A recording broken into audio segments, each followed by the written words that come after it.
ワンインチチャンネルステップバイステップヒロ渡辺地獄の修行トップ 3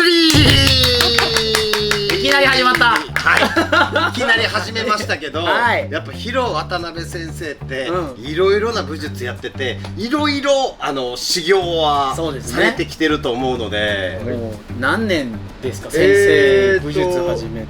10歳の頃に空手を始めて、はい、今64なんで、はい、54年54武年術歴54年ですよ。長いですけれどもさあ、まあいろいろもうその武術についてやられてるんですけど、やっぱ修行はいろいろされてたと思うんですけれども、はいまあその中でも、うんこれはきつかったなっていうトップ3をお聞きしてもいいですか？僕らは聞けなかったから、それはもう悲しい顔してるじゃん。思い出して思い出してしたのみたいなトラウマになってるかもしれないんですが、まず3位からお聞きしていいですか？トラウマにはなってないんですよ、はい、僕のその中ではこの人にから習うって決めた時点で覚悟はできてるんで、何が起こっても、はい、そういった形でもうやってきてるんで、はい、じゃあ第3位いきなり来た。自分で振ってくれた。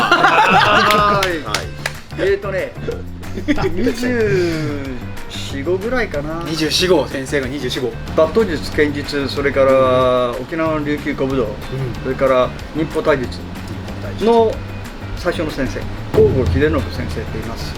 斬新塾っていう古武術のね塾を開いてます。はい、今でもやられてます。やられてます。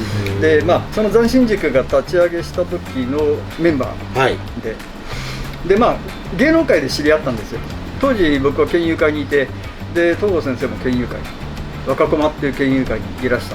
オランダに1ヶ月ちょっとかな、忍者ショーで行かせていただいて。はい、でまあ、その時にこの斬新塾っていうのをやるんだけどどうって言われて、ぜひということで、まあ、当然真剣闘法やります。最初はその羽曳の刀で練習するんですけど、そのバットをやるというで、ある日からその先生が何本か当然真剣持ってられるんで、真剣を渡されて、これ貸しとくからその真剣で練習しろって言われて、でまあ練習してて、たまたまその塾で行って型やりますよね。その抜きで、まあ、上抜き、平抜き、それからこう、ね、やるんですけど、下から下抜きをやった時に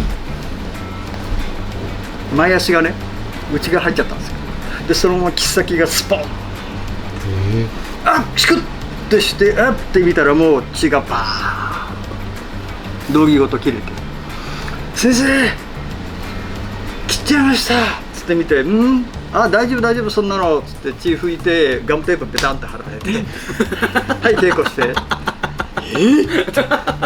真剣だから当然やばいですよ、切っ先がほんのちょっとかすただけ、この辺、はい、ちょうどここにピュッピュッてかす、ばっくりこんぐらい、ちょっと今ごめんね、あげられないですけどね、傷がねあるんでね、見ました刀傷で血拭いてガムテープバンって貼られて、はい練習してっつって、でボールかなんか置いて、はい飛んで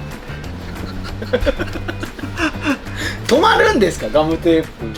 いやでもそのまんまその場所がね当時朝霞だったんで、俺車で行ってたんですよ。当時埼玉県の草加市に親と一緒に住んでたんで車で行ってたわけですよ、1時間半ぐらいかけて。でガムテープ貼ったまま剥がさないで、痛いんだけどアクセル振って家に帰ってきました。で取って縫わなきゃいけないけど、なんかほらそれ日曜日だったし医者行くのも面倒くさかったんで、傷テープかなんか貼って1週間ぐらいしたらもう治ってました。医者行かないで縫わないで治しました。ちょっと3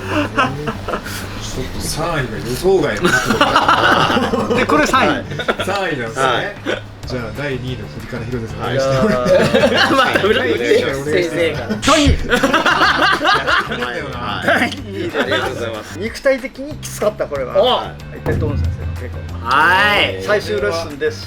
たい人いるんじゃないですか。そうですね。最終レッスン2010年の7月の終わりから8月の頭にかけてこいつを連れて陰と陽でも行きました。触れてましたよね。はいはい。一番最後のレッスンだったっけな、はいはい24分間一切休みなしでミット打たされました。そのきつい24分間、しかも炎天下ですよね。外ですよ外だね。からね34、5度ぐらいあったかな。ありましたありました。で水休憩打っなしで。て一発目、はい、ストレートリード打って、はい、3分打ちました。はい、クロス加えろ、分かりました。パーパーパー、はい、3発目、ね、3分経って、はい、3発目、はい、フック入れろ、はい、4発目くぐってもう一回クロス入れろ、で次っつってクロス入れた後か一発打って、でだんだんそれ計8発最終的に、要するに3分ごとに1個ずつ1発ずつ増えていくんですよ。増えていくんですよ。足される。これだけだったらいいですよ、はい24分じゃだんだん3分ごとに増えていくんですよ。やることが。そう、東郷はミット持ってるわけですよ。で最後1、2、3ってなってくんだけど、もう本当こんなになったって「先生頑張れ先生頑張れ!」って言ってもう聞こえない「いいよ!」っつってで先生が「OK」っつってでその時「クソー!」って言ってその時 DVD 撮ってます。証拠残ってます。映像が残ってますね。映像残ってます。ミット持ってるのは東郷先生ですか。僕です。そうそうそうだからもうミットも覚えるのも大変だし、はやっぱりそもそも先生の出力もやばいんですよ、そのパンチ力。手抜くと怒られる。怒られるから。だってそのやっぱ12分ぐらい経ったらちょっと手抜きたくなるじゃないですか。なるそのいやここまではいい、新しいとこだけやればみたいな、その絶対ダメ。初っ端のストレートリードも 100%、100%次のこれも 100%、次の服も 100%、はい、100% でした。手抜いたら何やってんだと怒られる、そういう先生です。広瀬先生と東郷先生でアイコンタクトしていかに強そうに見せるか。ミットをこうなかったそんな隙はない。そんなことやっても見破られる。俺だからその稽古で初めてこう先生にこう劇をこうそうそう先生頑張れ先生頑張れそれぐらいそう東郷先生からしたら普段はずーっと自分のそうです先生師匠がまた師匠に教えられて、なんかその間ね。そうですよ。とんでもないだから空気でね、僕からしたらそう師匠のミットを持ってさらにその上の師匠が見ているっていう。で終わってはーってなって何と言ってたと思います先生。ジーク運動はこのカーディオバスキュラー心肺機能の、その強靭さも必要なんだと。いやでも俺51ですよって言おうと思ったの。はいその時51だったんで、はい51ですよって言おうと思ったけど、先生60代半ばでスパーリング平気で10ラウンドぐらいこなすぐらいの体力があったからさすがにこれ言ったら後でぶったたかれる。言えなかった言えなかった。いやでもみんなやってごらん。24分間。それなんか結構リアルやん。プロだってできねえよ。なんか中国の山行ってなんか気をなんとかじゃなくて、なんかもうリアルやん。そうそのフィジカルの辛さっていうところが中継しちゃいけないんだからね。24分間いいからやってごらん。できるもんなら炎天下でね炎炎天下で34、5度の中で。しかもその師匠がこう厳しめで見てるっていう環境もまた追い込まれますからね、精神的に。じゃあ広瀬第1位。はい1位ここからここからの1位って何？まあいろいろ50年間そりゃそうですよ。修行してきたあるんですけど。第1位。はい。来た。急に来る。急に来る。当然ですけど源氏交流の先生です。はい。そうなんですね。だからあんまり詳しいことは言えないんですけど、心臓が止まった経験が十数回あります。十数回あって、そうでそれごとに蘇生させてもらいました。何を言ってるんですか。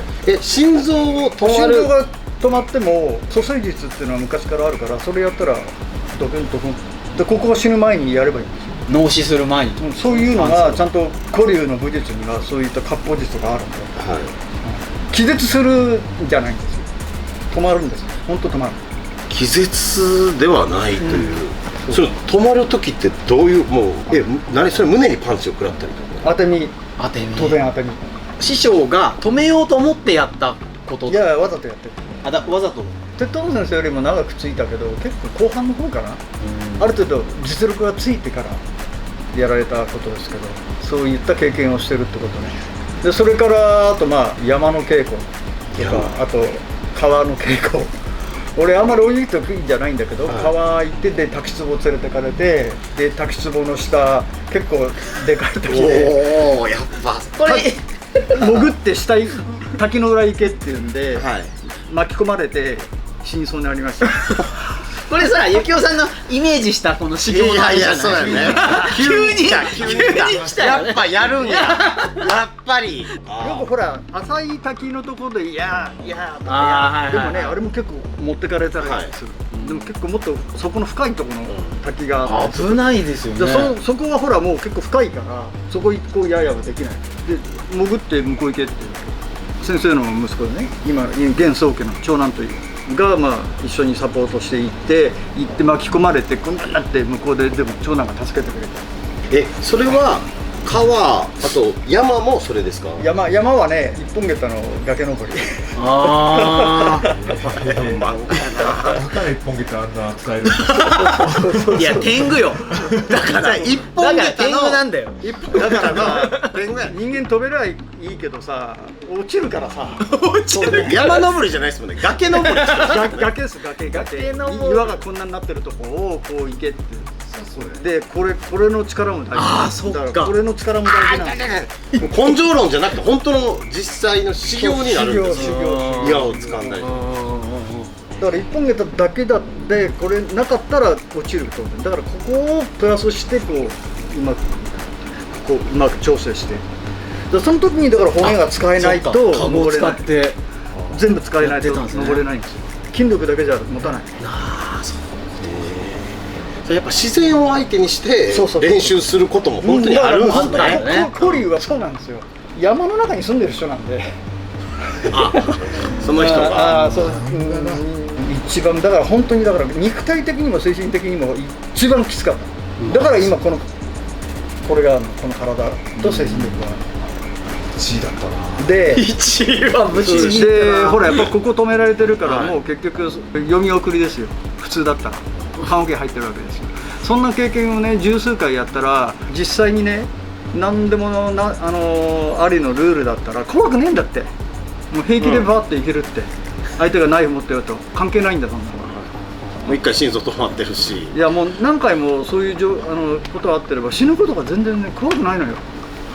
要するに実践じゃなくて超実践。だからその先生が心臓を止めたことも修行の一つじゃないですけど精神。まあそういう経験をさせて要するにその経験をさせてみたいな要するに昔の戦いって戦国期よりも前の勝負って生きるか死ぬかの勝負しかないんですよ。そんな中で死ぬことをビビってたら戦えないんだって。それを教えるためにそれが日本の古武術にはあるんですよ。東郷先生にも今後教えてると。でこの間打ち込んだのはちょっと沖縄編のあれを見てちょっと甘いなと思ったんで実際にカゴを使ってそれから、脊椎の動きも使って下半身はあんまり使わなかったけどそれにちょっと、足さばき使って重心移動を使ってさせて心臓は危ないんでちょっと抜かせて打ち込んでそしたらいつも「あーあー」って言うでしょ。その時は一切声が出なかった。はい。声も出ない。声も出ない。声が出ない。それ声出なくて前に倒れるんですよ。そういう月をこの間入れてやったの。忖度を削った月を経験させてやりました。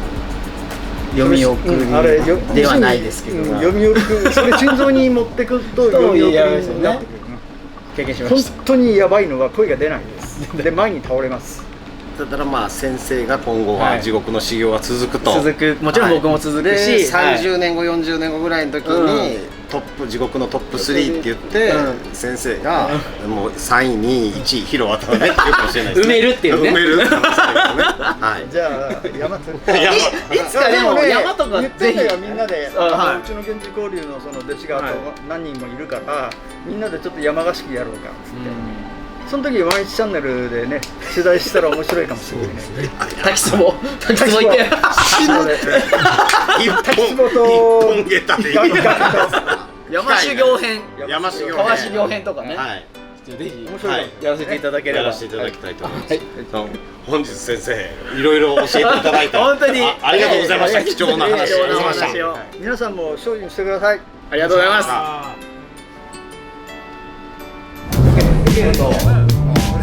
こっち側こう開くので